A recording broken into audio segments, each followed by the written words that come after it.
좋은 아침입니다. 아침의 하나의 뉴스 조각 비타민 아침의 매일경제 김은미입니다.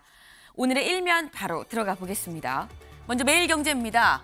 윤 대통령 2년 차엔 경제가 1순위다. 누가 얘기를 했느냐? 매일경제와 MBN이 공동 여론조사를 해봤는데요. 취임 1년 이 많은 사람들이 지금 이 가장 중점적으로 추진해야 할 부분 51.3%가 경제라고 얘기를 했습니다.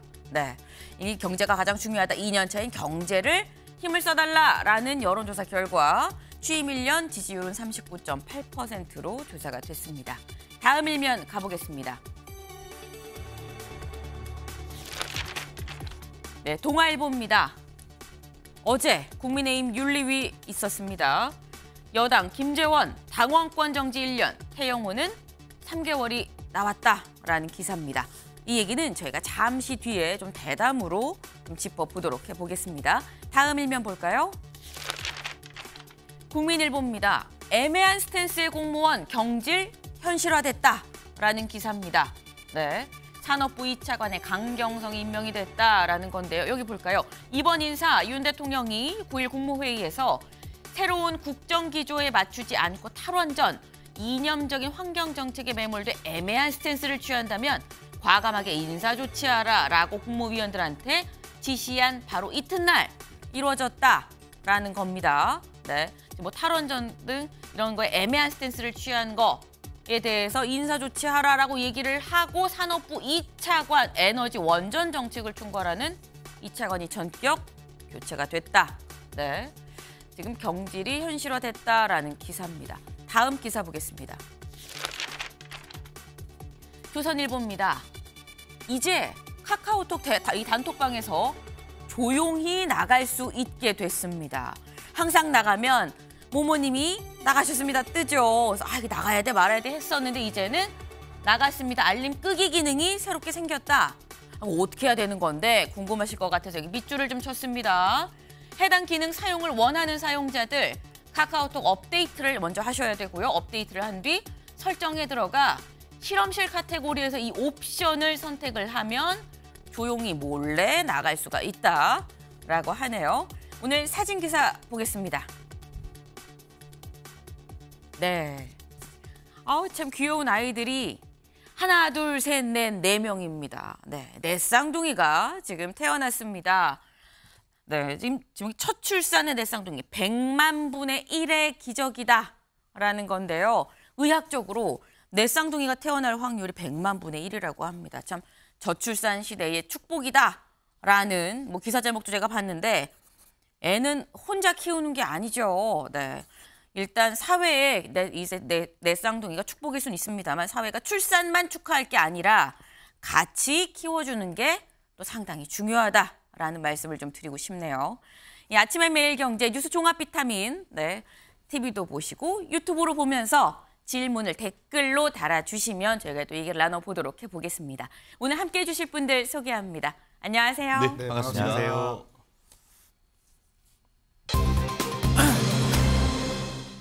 네, 첫 번째 키워드 희비입니다. 희비. 기쁘고 슬프고 무슨 일인지 기사 보겠습니다. 김재원 당원권 1년 정지, 자진 사퇴 태영호는 3개월 정지, 중징계, 경징계, 버티고 자진 사퇴. 이런 느낌이죠, 지금. 네. 어제 국민의힘 윤리위 최종 징계 수위가 결정이 됐습니다. 황정근 윤리위원장의 얘기를 좀 들어보고 얘기를 이어가 보겠습니다. 자꾸 반복되는 설화는 외부적으로는 당의 명예를 크게 실추시키고 민심을 이탈케 하는 심각한 해당 행위이고 내부적으로는 당 지도부의 리더십을 스스로 손상시킨 자해 행위가 될 수 있습니다. 윤리위원회로서는 당원들이 직접 선출한 최고위원이긴 하지만 오히려 그렇기 때문에 거기에 합당한 책임을 묻지 않을 수 없었습니다. 네, 어제 밤 늦게 이런 징계 수위 결정이 됐습니다. 말씀드린 것처럼 1년 3개월 중징계고요. 경징계입니다. 지금 이런 결과가 두 사람의 희비가 엇갈린 잠깐 이런 결과가 나온 거 다음 기사 좀 보겠습니다. 네, 버틴 김재원 당원권 정지 1년, 내년 총선 공천 못 받아. 네, 입니다. 일단 태영호 의원 이 자진 사퇴했습니다. 다 내 책임이다라고 자진 사퇴를 했는데, 네, 결국 정치적인 퇴로를 선택한 거 아니겠느냐라는 얘기가 나오죠. 어제 태영호 최고위원 이 윤리위가 열리기 전에 자진 사퇴한 그 목소리 먼저 들어보고 오겠습니다. 오늘 윤석열 정부 출범 1년을 맞아 저는 더 이상 당에 부담을 주고 싶지 않습니다.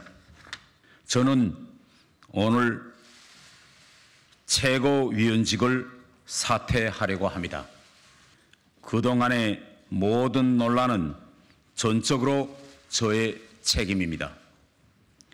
저의 논란으로 당과 대통령실에 큰 누가 된 점 진심으로 사죄드립니다.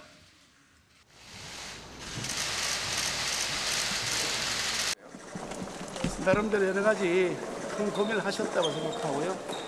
당을 위해서 또 우리 정치적인 여러 가지 여건을 잘 고려하시면서 선택하신 것이라고 생각합니다. 공천 여지 고려한 것 같다는 관측도 나오는데 이에 대해서 또 뭐 제가 그 부분에 대해서 말씀드릴 수 있는 정보가 없어서. 대표님, 이번 윤리위가 좀 당의 부담을 덜 수 있는 계기가 될 수 있다고 보시나요? 윤리위에서 상식을 판단하지 않겠습니까? 네, 태영호 최고위원 결국 정치적 해법을 택했습니다. 황정근 윤리위원장이 정치적 해법이 나온다면 이라고 얘기를 했는데 난 그때 잘 모르겠는데요 라고 얘기를 했었거든요. 이게 무슨 얘기인지 모르겠습니다 라고 얘기를 했었는데 최진영 변호사님. 네. 이틀 만에 정치적 해법이 뭔지 파악이 좀 된 걸까요? 내부적인 교감이 있었지 않을까 하는 생각이 강하게 듭니다. 네. 사실 저희가 형사사건 같은 걸 많이 합니다. 네. 그러면 어떻게 되냐 하면은 재산죄가 된다고 하면은 피해 회복을 하는 것이죠. 명예훼손을 했다고 하면은 사과를 하는 것이죠. 네. 그렇듯이 양형에 있어서의 어떤 그 죄와 관련되는 반성, 네.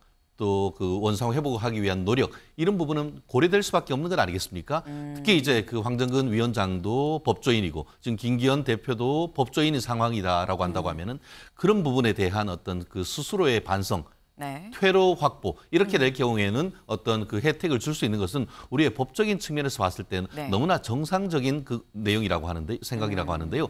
저는 그 자진 사퇴한 그 태영호 의원에 대한 3개월 정지가 경징계라고 보지 않습니다.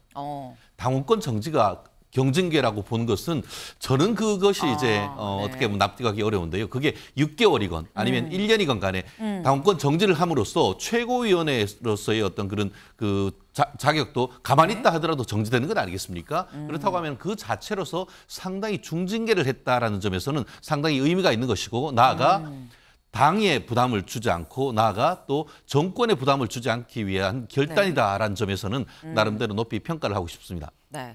3개월도 당원권 정지라는 조치 자체가 경징계는 아니다라고 말씀을 하셨습니다.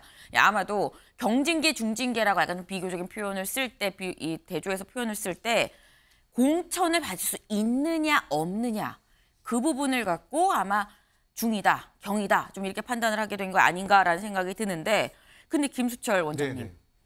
당원권 정지 3개월을 경징계라고 표현을 한 이유 공천 신청은 할 수 있는 상황이 됐거든요. 태영호 의원의 경우에는.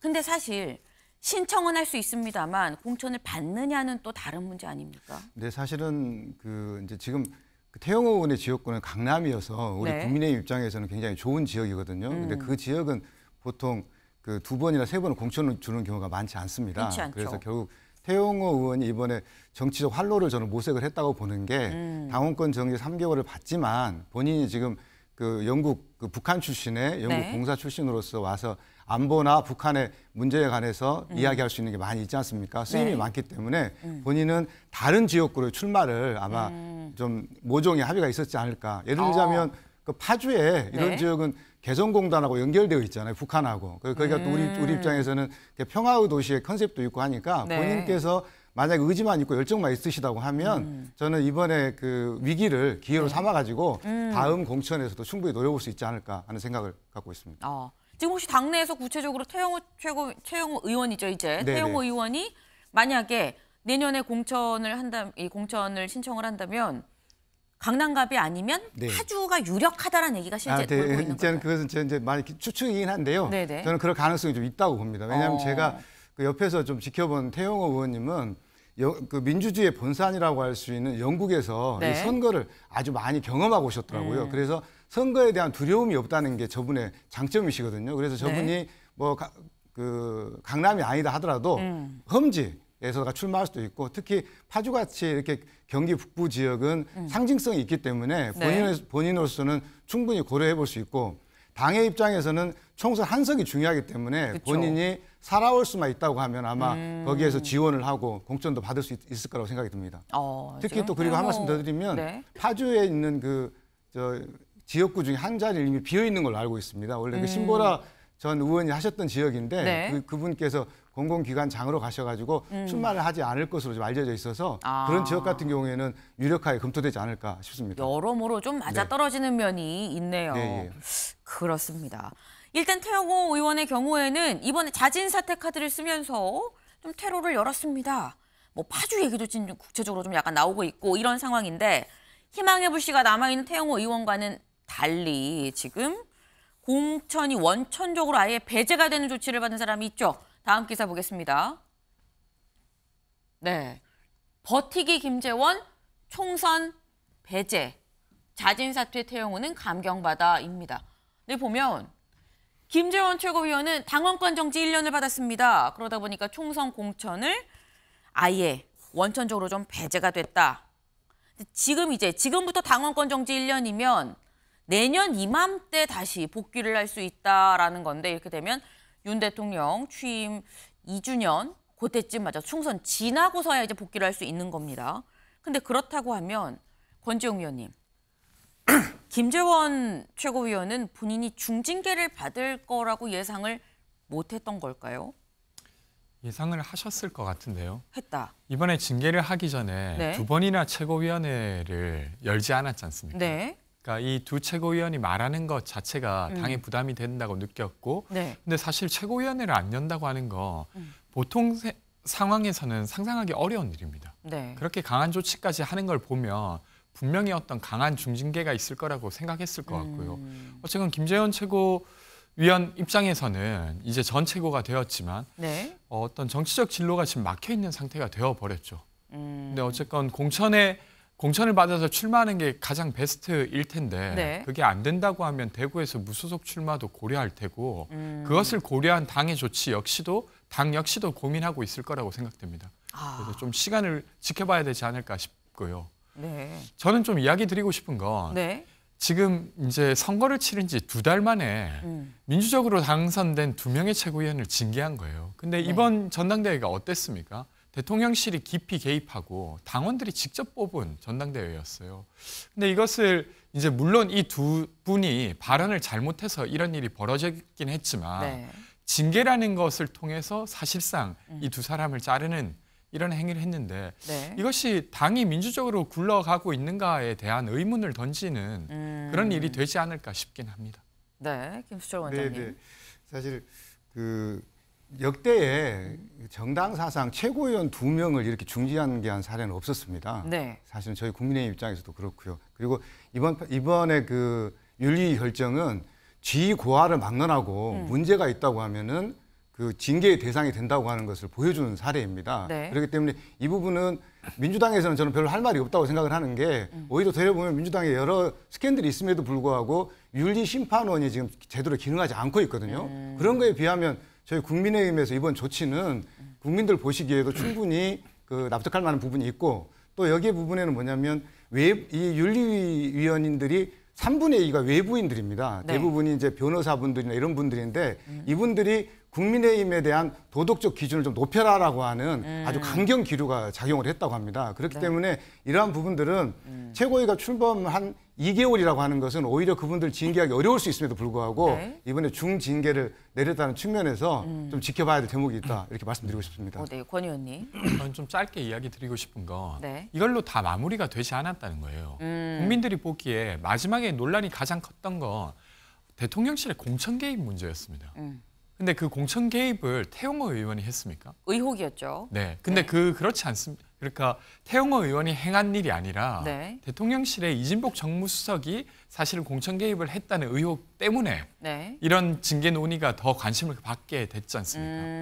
그러면 당이 직접 대통령실을 징계할 수는 없어도 최소한 대통령실에 이야기하고 네. 거기에 대한 어떤 조치가 있어야 이 문제가 수습되는 거지. 이대로 하게 되면 대통령실은 손도 못 대고 당에서만 자구책을 내는 듯한 모습만 보이는 그런 한계가 있다고 저는 생각합니다. 네, 최 변호사님 간략하게. 저는 이걸 보면서 네. 어떤 정치적 민감도에서 민주당과 국민의힘의 차이를 좀 느꼈다라고 얘기하고 싶은데요. 무슨 말씀이냐면은 사실 김재원 최고 같은 경우에는 표를 가장 많이 받았습니다. 네. 물론 국민의힘 같은 경우에 수석 최고위원 자리가 따로 있지는 않습니다만 민주당으로 본다고 하면은 그 자리는 정청래 수석 최고위원 아니겠습니까? 그쵸. 지난번 대선 과정에서 그 정청래 최고위원 같은 경우에는 사찰 통행료와 관련해 가지고 봉이 김선달이냐라고 이런 식으로 비판을 했고 어떻게 보면 그 불교계 굉장히 큰 비판을 받았습니다. 그럼에도 불구하고 본인이 잘못 없다고 하면서 끝까지 뱉어고 지금도 하고 있습니다. 징계 무슨 뭘 받았습니까? 그렇다는 점에서 국민들의 평가가 이런 부분에 대해서는 전 있을 거라 생각을 합니다. 네. 일단 지금 어쨌거나 윤리위가 열렸고 당원권 정지 1년 3개월 지금 이런 조치가 나왔습니다. 어젯밤 늦게 거의 뭐 10시 가까이 돼서 이런 결과가 나왔는데